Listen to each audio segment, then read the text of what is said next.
أشرقت نفسي بنور من فؤادي. الحمد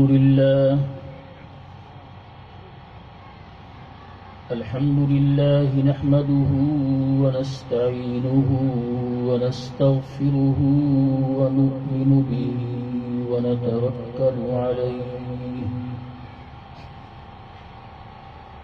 ونعوذ بالله من شرور أنفسنا ومن سيئات أعمالنا. من يهده الله فلا مضل له ومن يضلله فلا هادي له.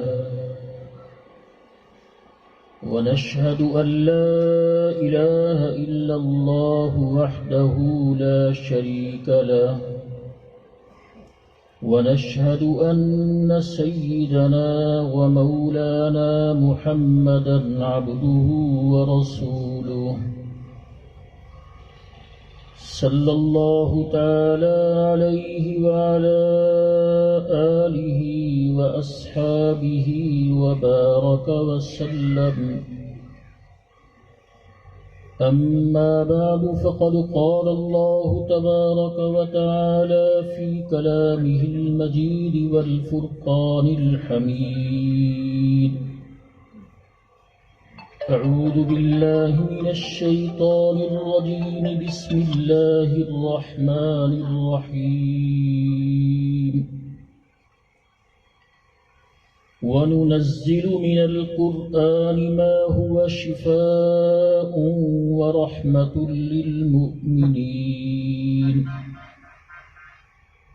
صدق الله مولانا العظيم وبلغنا رسوله النبي الكريم. ونحن على ذلك لمن الشاهدين والشاكرين والحمد لله رب العالمين. سب حضرات درود شریف پڑھ لیں. اللهم صل على محمد وعلى آل محمد كما صليت على إبراهيم وعلى آل إبراهيم إنك حميد مجيد. اللهم بارك على محمد وعلى آل محمد كما باركت على إبراهيم وعلى آل إبراهيم إنك حميد مجيد.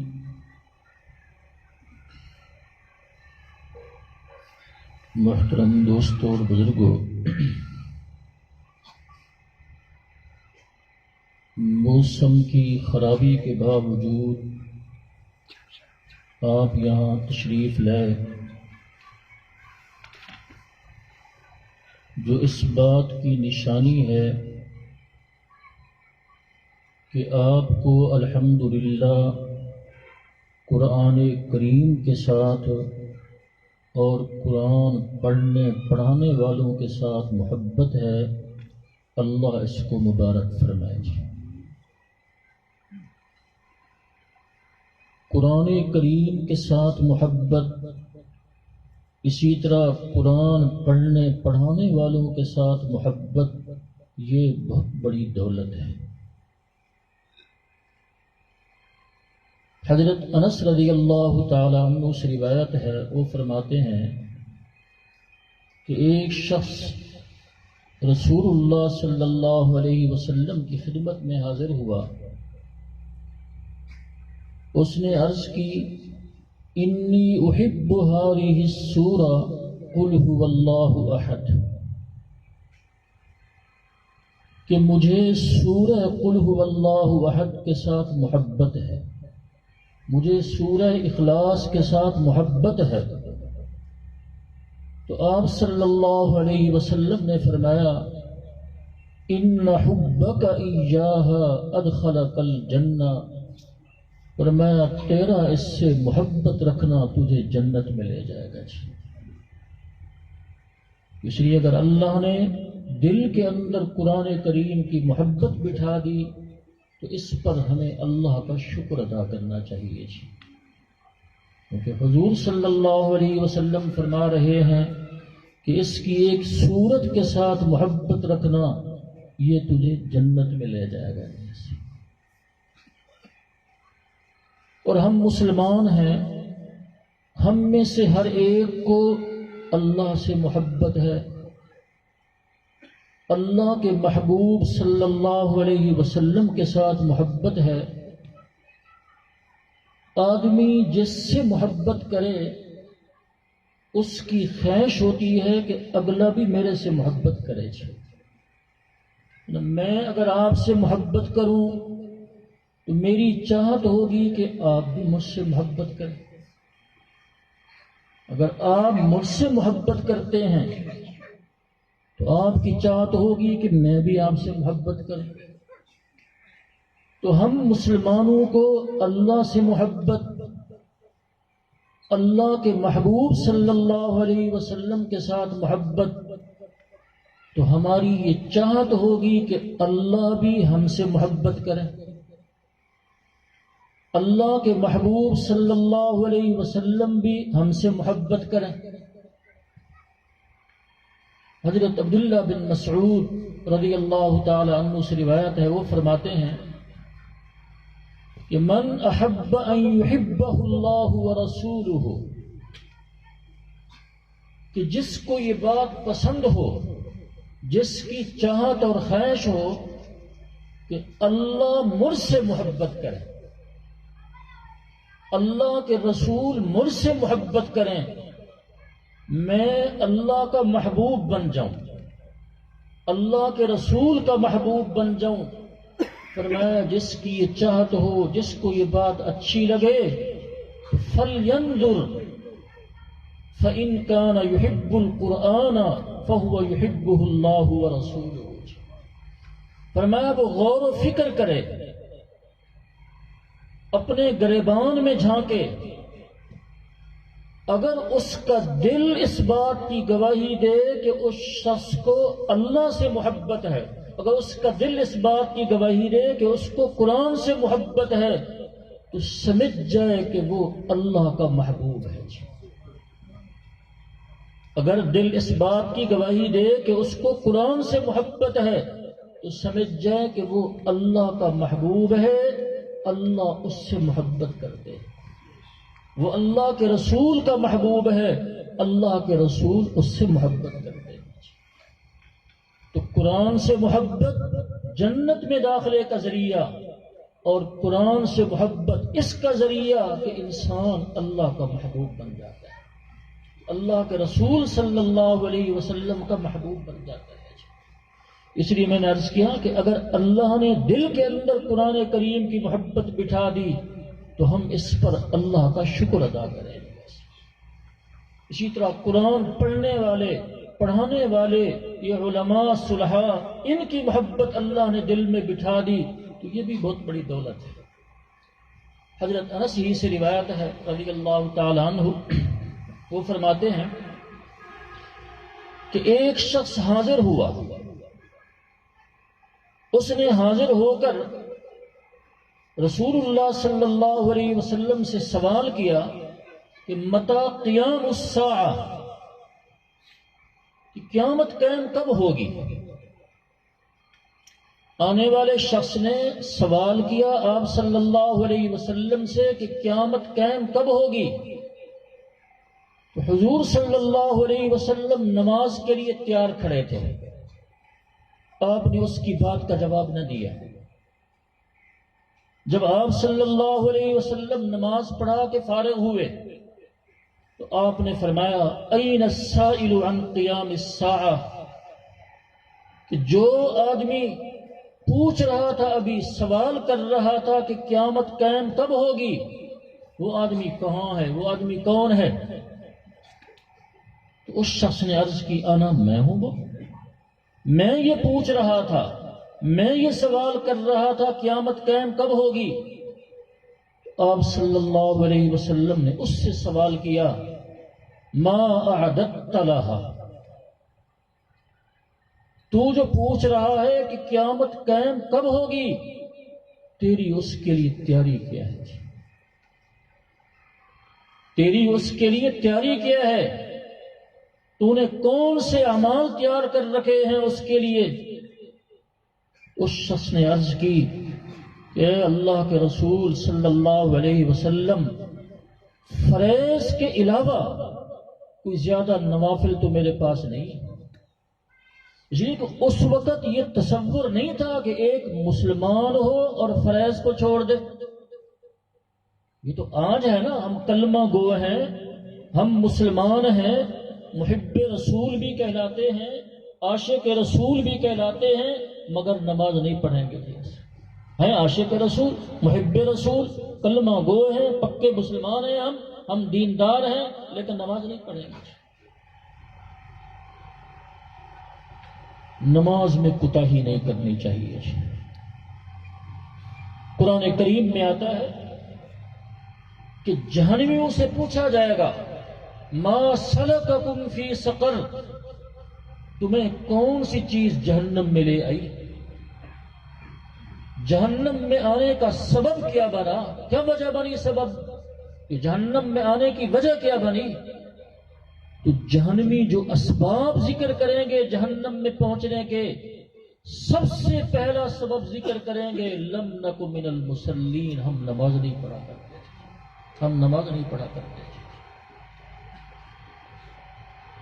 جہنمیوں سے پوچھا جائے گا کہ تم جو جہنم میں پہنچے ہو، پہنچنے کا سبب کیا بنا؟ تو وہ جو اسباب ذکر کریں گے 29ویں پارے میں ہے، سب سے پہلا سبب یہ ذکر کریں گے لم نک من المصلین، ہم نماز نہیں پڑھا کرتے تھے۔ حضرت عبداللہ بن شفیق ایک تابعی ہیں، وہ فرماتے ہیں کان اصحاب رسول اللہ صلی اللہ علیہ وسلم لا يرون شيئا من الاعمال ترکہ کفرا غیر الصلاۃ، کہ صحابہ کرام نماز چھوڑنے کے علاوہ کسی عمل کے چھوڑنے کو کفر نہیں سمجھتے تھے، لیکن نماز چھوڑنے کو صحابہ کفر سمجھتے تھے۔ یہ نہیں ہو سکتا کہ ایک آدمی مسلمان ہو اور وہ نماز چھوڑ دے۔ تو میں عرض یہ کر رہا تھا کہ حضور صلی اللہ علیہ وسلم نے اس آنے والے شخص سے جس نے پوچھا تھا کہ قیامت قائم کب ہوگی، تو آپ صلی اللہ علیہ وسلم نے اس سے پوچھا ما عددت لها، تیری اس کے لیے تیاری کیا ہے جی؟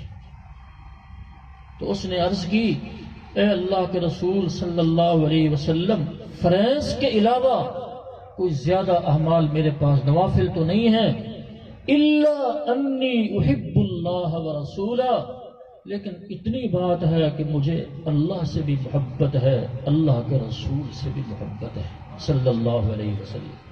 تو آپ صلی اللہ علیہ وسلم نے فرمایا المرء مع من احب، کہ آدمی جس سے محبت رکھتا ہے کل قیامت کے دن اسی کے ساتھ ہوگا۔ اس لیے میں نے کہا نا، اگر اللہ نے قرآن کی محبت اور قرآن پڑھنے پڑھانے والے یہ علماء صلحاء، اللہ نے ان کی محبت دل میں بٹھا دی، اس پر بھی اللہ کا شکر ادا کریں، کیونکہ حضور علیہ السلام فرما رہے ہیں المرء مع من احب، آدمی جس سے محبت رکھتا ہے کل قیامت کے دن اسی کے ساتھ ہوگا۔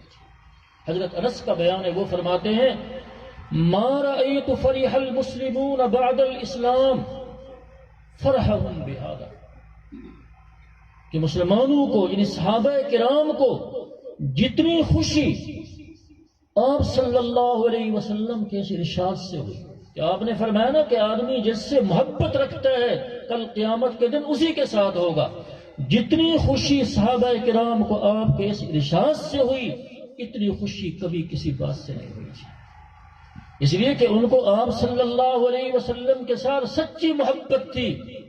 تو جب آپ نے فرمایا کہ آدمی جس سے محبت رکھتا ہے کل قیامت کے دن اسی کے ساتھ ہوگا، ان کو اطمینان ہو گیا کہ کل انشاءاللہ آپ کے ساتھ ہوں گے۔ لیکن سچی محبت وہی ہوتی ہے جو اطاعت کے ساتھ، فرما برداری کے ساتھ۔ حضرت ثوبان رضی اللہ تعالی عنہ حضور صلی اللہ علیہ وسلم کے آزاد کیے ہوئے غلام ہیں۔ ایک دن آپ صلی اللہ علیہ وسلم کی خدمت میں حاضر ہوئے حضرت ثوبان، عرض کی کہ اے اللہ کے رسول صلی اللہ علیہ وسلم، آج میں بے چین ہوں، بہت پریشان ہوں میں۔ حضور صلی اللہ علیہ وسلم نے پوچھا ثوبان، بے چینی کی وجہ کیا ہے؟ کیوں پریشان ہو؟ اس کی وجہ کیا ہے؟ حضرت ثوبان نے عرض کی اے اللہ کے رسول صلی اللہ علیہ وسلم، مجھے آپ سے بڑی محبت ہے، مجھے بڑی محبت ہے، اتنی محبت ہے کہ میں جب اپنے گھر بیوی بچوں کے پاس بیٹھا ہوتا ہوں، آپ کا خیال آ جائے تو جب تک آپ کی مجلس میں آ کر آپ کا دیدار نہ کر لوں، آپ کی زیارت نہ کر لوں، آپ کو دیکھ نہ لوں، مجھے چین نہیں آتا۔ لیکن آج مجھے ایک خیال آیا، میں اس خیال کی وجہ سے بڑا بے چین ہوں۔ آپ صلی اللہ علیہ وسلم نے پوچھا ثوبان، کیا خیال آیا؟ کیا خیال آیا جس کی وجہ سے آپ بے چین ہیں، آپ پریشان ہیں، آپ کا اطمینان ختم ہو گیا؟ وہ کیا خیال آیا؟ حضرت ثوبان نے عرض کی خیال یہ آیا کہ دنیا سے آپ نے بھی جانا ہے، ہم نے بھی جانا ہے، آپ کا مقام جنت میں بہت اونچا ہوگا، ہم جنت میں چلے بھی گئے ہمارا مقام تو نیچے ہوگا، تو آپ بہت اوپر، ہم بہت نیچے، وہاں آپ کا دیدار نہیں ہو سکے گا، آپ کی زیارت نہیں ہو سکے گی، تو وہاں میرا کیا بنے گا؟ دنیا میں تو یہ ہے کہ جب گھر کے اندر ہوں، بیوی بچوں کے پاس ہوں، آپ کا خیال آ جائے تو آپ کی مجلس میں آ جاتا ہوں، آپ کا دیدار کر لیتا ہوں، آپ کی زیارت کر لیتا ہوں، وہاں تو آپ کا دیدار نصیب نہیں ہوگا، وہاں میرا کیا بنے گا؟ اس وجہ سے میں بے چین ہوں، میرا سکون ختم۔ بس ان کا سوال کرنا تھا۔ اللہ نے قرآن کریم کی آیت نازل فرمائی کہ من یطع اللہ والرسول فاولئک مع الذین انعم اللہ علیہم من النبیین والصدیقین والشہداء۔ تو حضور صلی اللہ علیہ وسلم حضرت ثوبان کو بلایا، ثوبان، اللہ یہ فرما رہے ہیں کہ جو میرے نبی کی اطاعت کرے، فرما برداری کرے، ان کی اتباع کرے، وہ کل بھی انہی کے ساتھ ہوگا۔ اسی لیے اگر اللہ نے علماء صلحاء کی محبت دل میں بٹھا دی ہے، اس پر اللہ کا ہم شکر ادا کریں گے۔ بہت بڑی دولت ہے۔ تو قرآن سے محبت، قرآن پڑھنے پڑھانے والوں سے محبت، یہ بہت بڑی دولت ہے۔ یہ مدرسہ، کیونکہ مدرسے کا جلسہ ہے، مدرسے میں جو بچے پڑھتے ہیں معصوم قرآن کریم، والدین اپنے بچوں کو بھیجتے ہیں، صاحب اولاد اپنی اولاد کو بھیجتے ہیں، اصحاب خیر جن کو اللہ نے مال دیا وہ اپنا مال یہاں خرچ کرتے ہیں، جن کے پاس قرآن کا علم ہے، حدیث کا علم ہے، وہ اپنا علم دیتے ہیں۔ تو مسلمانوں کے تمام طبقے اس میں شریک ہو گئے۔ جیسے یہ بچے جو ہمارے پڑھتے ہیں، ہم نے جو بچے مدرسے میں بھیجے، اس کا فائدہ آخرت میں تو ہونا ہی ہے انشاءاللہ۔ دنیا کے اندر بھی ان بچوں کو بھیجنا اور یہ مدارس مکاتب کا قائم ہو جانا، یہ فائدے سے خالی نہیں ہے۔ آخرت میں تو فائدہ ہوگا ہی جی، دنیا کے اندر بھی ان کا بڑا فائدہ ہے۔ کس چیز کا؟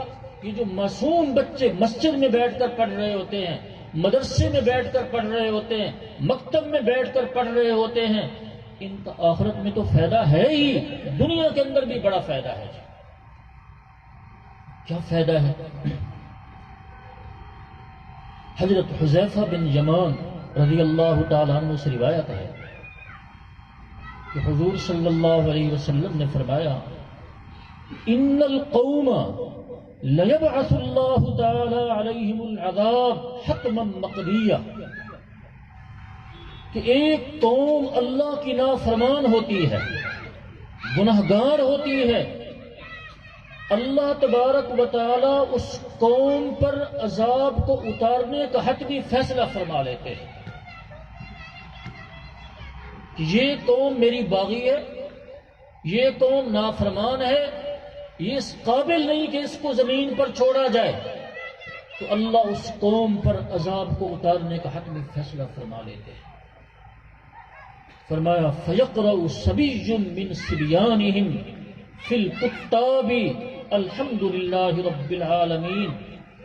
اسی قوم کے بچوں میں سے ایک بچہ مکتب میں بیٹھ کر الحمد للہ رب العالمین پڑھتا ہے، فَيَسْمَعُهُ اللَّهُ تَعَالَى فَيَرْفَعُ عَنْهُمْ بِذَلِكَ الْعَذَابَ 40 سنہ۔ کہ اسی قوم کے بچوں میں سے ایک بچہ مکتب میں بیٹھ کر الحمدللہ پڑھتا ہے تو اللہ اس معصوم بچے کی زبان سے جب الحمدللہ کو سنتے ہیں تو اس پوری قوم سے 40 سال تک کے لیے عذاب کو ٹال دیتے ہیں۔ کون سا ایسا گناہ ہے جو آج ہم نہیں کر رہے جی؟ کون سا ایسا گناہ ہے جی جو ہم سے چھوٹا ہوا ہے؟ تو اگر آج ہم عمومی عذاب سے محفوظ ہیں تو اس حدیث سے معلوم ہوا کہ یہ جو بچے مکتب میں بیٹھ کر مسجد میں بیٹھ کر معصوم بچے قرآن کریم پڑھ رہے ہوتے ہیں، ان معصوم بچوں کی برکت سے ہم عذاب سے بچے ہوتے ہیں۔ کیونکہ حضور علیہ السلام فرما رہے ہیں کہ معصوم بچہ وہ جس کو گناہ کا شعور نہیں ہے، جس کو گناہ کا پتہ نہیں ہے، وہ جب زبان سے کہتا ہے الحمدللہ رب العالمین الرحمن الرحیم الرحمن الرحیم، تو اللہ کی رحمت جوش میں آتی ہے کہ ایک معصوم بچہ جس نے کبھی میری نافرمانی نہیں کی، اس کو کسی چیز کا شعور نہیں، کسی چیز کا پتہ نہیں ہے، وہ مجھے رحمان کہے، وہ مجھے رحیم کہے، میں اس قوم پر عذاب اتار کے اس کو ہلاک کر دوں، تو اللہ کی رحمت جوش میں آتی ہے۔ اللہ ان معصوم بچوں کے اس فاتحہ پڑھنے کی برکت سے پوری قوم سے 40 سال تک کے لیے عذاب کو ٹال دیتے ہیں۔ اس مکتب مدرسے کا فائدہ ہوا یا نقصان ہوا؟ یہ دنیا میں فائدہ ہو رہا ہے، یہ دنیا کے اندر یہ فائدہ ہو رہا ہے کہ معصوم بچہ جب مدرسے میں پڑھے تو اس کی برکت سے پوری قوم سے عذاب کر رہا ہے۔ تو فائدہ ہوا یا نہ ہوا؟ یہ وہی بچے ہیں کہ ہماری ذہن سازی کی جاتی ہے کہ یہ قوم پر بوجھ ہے، ہماری ذہن سازی کی جاتی ہے اور کہا جاتا ہے یہ کہاں سے کھائیں گے، یہ کہاں سے پئیں گے۔ ہمارے ایک بزرگ فرمایا کرتے تھے ملک ہے نا، مثلا پاکستان ملک ہے، اس ملک کی حفاظت اسباب کے درجے میں فوج کرتی ہے نا، فوج حفاظت کرتی ہے نا اسباب کے درجے میں ملک کی۔ حکومت وقت فوج کی خوراک کا انتظام کرتی ہے کہ نہیں کرتی؟ کہ ان کو جو تنخواہ مل رہی ہے یہ اسی کا عوض ہے نا۔ تو فوج ملک کی حفاظت کر رہی ہے، حکومت وقت ان فوجی کی بیوی، فوجی کے بچے، ان کے خرچے کا انتظام کرتی ہے یا نہیں کرتی ہے؟ کیا اللہ حکومت وقت سے بھی کمزور ہے؟ قرآن کی حفاظت اللہ نے اپنے ذمے لے رکھی ہے، فرمایا انا لہ لحافظون، اتارا بھی ہم نے، ہم اس کے محافظ بھی خود ہیں جی۔ حفاظت اللہ نے اپنے ذمہ لی ہے، تو اگر اللہ میرے بچے سے یا آپ کے بچے سے اس کی حفاظت کا کام لے گا تو کیا اللہ حکومت وقت سے بھی کمزور ہے؟ اللہ ہمارے بچے کو کھانے کے لیے کچھ نہیں دے گا، پینے کے لیے کچھ نہیں دے گا؟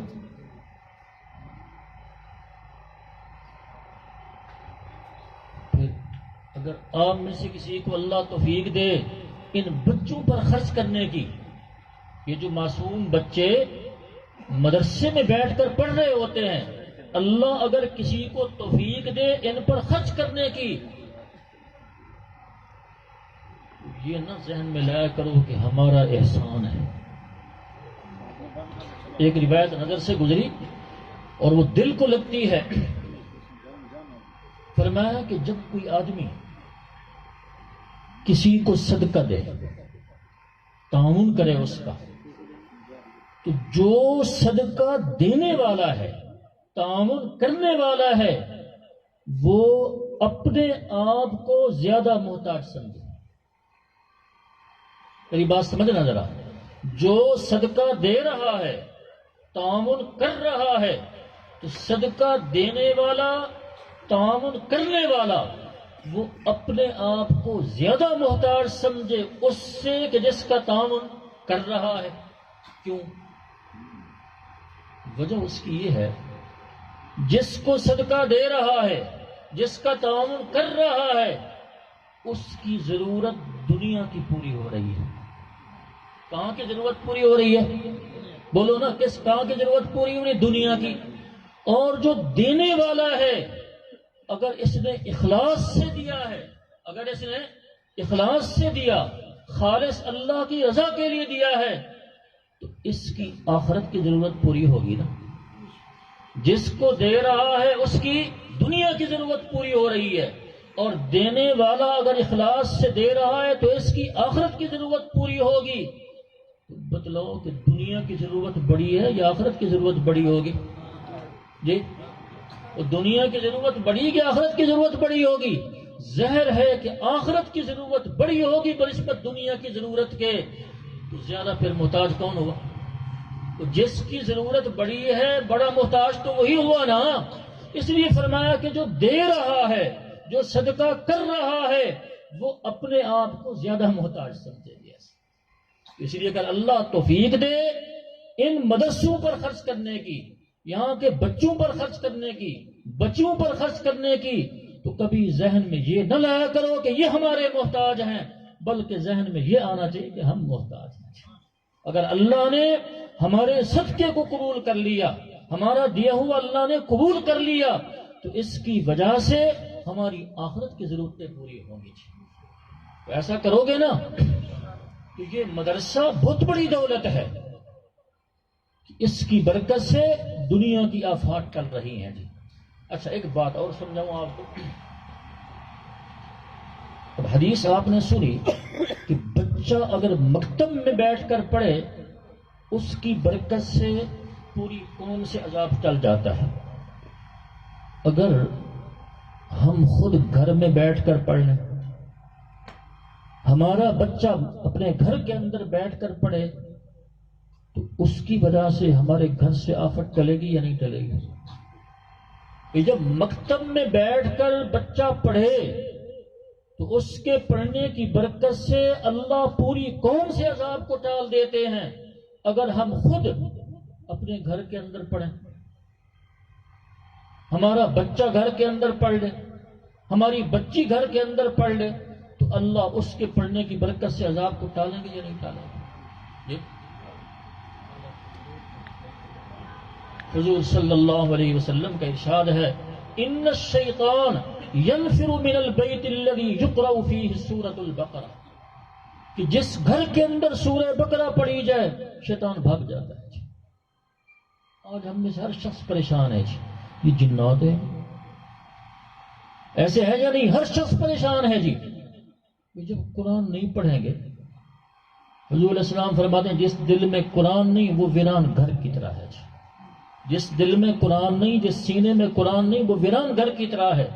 تو جو گھر ویران پڑا ہو تو کچھ عرصے کے بعد جاتے ہوئے ڈر لگتا ہے کہ یہاں کوئی جنات ہوں گے۔ ایسے ہوتا ہے یا نہیں ہوتا؟ شیاطین ہوں گے۔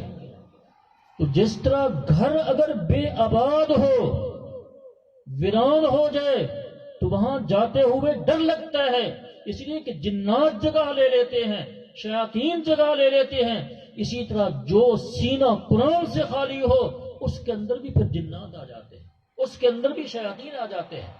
تو ہم اگر چاہتے ہیں کہ ہم جنات سے محفوظ رہیں، ہم شیاطین سے محفوظ رہیں، تو اس کا علاج یہی قرآن ہے۔ یہ اللہ کا کلام ہے۔ ہم قرآن کریم، پرانے لوگ اب بھی صبح اٹھ کر قرآن کریم کی تلاوت کرتے ہیں، لیکن نوجوان نسل قرآن سے دور ہو رہی ہے۔ یہ والدین کی ذمہ داری ہے کہ والدین اپنی اولاد کو راہ راست پر رکھنے کی کوشش کریں، ان کی صحیح تربیت کریں۔ دیکھیں ایک بات، بعض چیزیں نفل اور مستحب کے درجے میں ہوتی ہیں، کر لیا تو ثواب ملے گا، اور اگر نہ کیا تو گناہ نہیں ہے۔ جیسے مغرب کی ہم نماز پڑھتے ہیں، 3 فرضوں کے بعد 2 سنتے ہیں، پھر 2 نفل ہیں جی، تو پڑھو گے تو ثواب، نہیں پڑھو گے تو گناہ نہیں ہے، لیکن پڑھنے چاہیے جی، پڑھنے چاہیے۔ تو بعض چیزیں نفل اور مستحب کے درجے میں ہوتی ہیں، کرو تو ثواب، نہ کرو تو گناہ نہیں ہوتا۔ لیکن اولاد کی صحیح تربیت کرنا، اس کو راہ راست پر رکھنے کی کوشش کرنا، یہ کوئی نفل مستحب کے درجے میں نہیں ہے، یہ لازم اور واجب ہے۔ اگر اولاد کی صحیح تربیت نہ کی، کوتاہی کی، اس کے اندر غفلت کی، اولاد بڑی ہو کر گناہ کرے گی۔ اگر چونکہ والدین کی کوتاہی کا دخل ہے اس کے اندر، والدین کی غفلت کا دخل ہے، تو اس گناہ میں والدین بھی برابر کے شریک ہیں۔ قرآن کریم میں ہے، یا ایھا الذین آمنوا قوا انفسکم واہلیکم نارا، اے ایمان والو اپنے آپ کو بھی جہنم کی آگ سے بچاؤ، اپنے اہل و عیال کو بھی بچاؤ۔ اس آیت کے تحت مفسرین نے لکھا، ان اشد الناس عذابا یوم القیامہ من جہل اہلہ، فرمایا قیامت کے دن سب سے زیادہ سخت عذاب اس انسان کو ہوگا جس نے اپنے بچوں کو جہل رکھا، ان کی صحیح تربیت نہ کی، راہ راست پر لانے کی کوشش نہ کی۔ اس لیے اپنی اولاد کی فکر کرو۔ یہ لکھا ہے اولاد جو ہے نا، اولاد 2 دھاری تلوار کی طرح ہے، جس کے دونوں طرف دھار ہو نا، اولاد ایسے ہے۔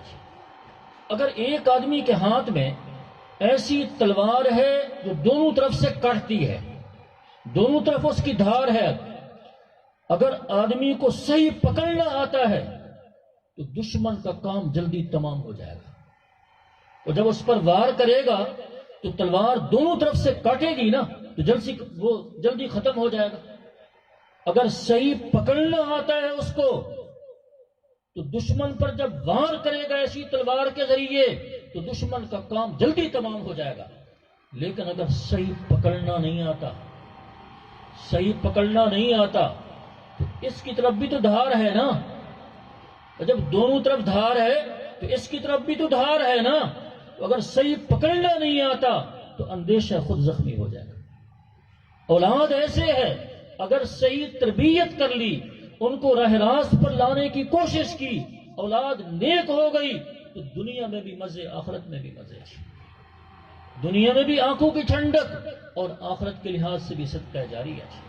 جو چیزیں صدقہ جاریہ ہیں ان میں سے ایک ولد صالح یدعو لہ، تو دنیا میں بھی مزے، آخرت میں بھی مزے۔ اور اگر اپنی اولاد کی صحیح تربیت نہ کی، راہ راست پر رکھنے کی کوشش نہ کی، تو پھر دنیا میں بھی وبال، آخرت کے لحاظ سے بھی وبال۔ ان اشد الناس عذابا یوم القیامہ من جہل اہلہ، کہ سخت عذاب، سب سے زیادہ سخت عذاب قیامت کے دن اس کو ہوگا جس نے اپنے بچوں کو جہل رکھا، صحیح تربیت نہ کی۔ دیکھیں دین جو ہے نا، دین جیسے مردوں کی ضرورت ہے اسی طرح عورتوں کی بھی ضرورت ہے،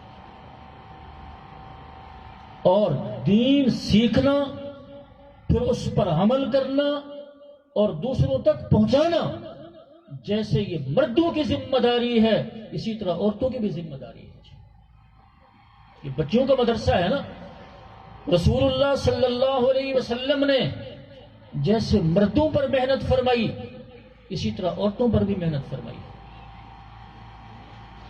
کوئی معاشرہ اس وقت تک مکمل دیندار نہیں بن سکتا جب تک کہ اس کے مرد بھی دیندار نہ ہوں، عورتیں بھی دیندار نہ ہوں۔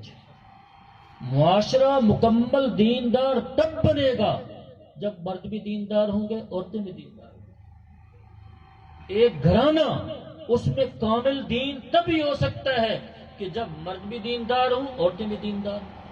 اس لیے رسول اللہ صلی اللہ علیہ وسلم نے جیسے مردوں پر محنت فرمائی ہے، اسی طرح آپ صلی اللہ علیہ وسلم نے عورتوں پر بھی محنت فرمائی ہے۔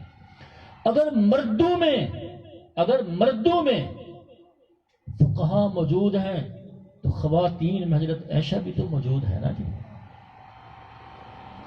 بلکہ اگر بعض مقامات آپ دیکھیں تو عورتیں مردوں سے آگے نکل گئی ہیں، عورتیں مردوں پر سبقت لے گئی ہیں.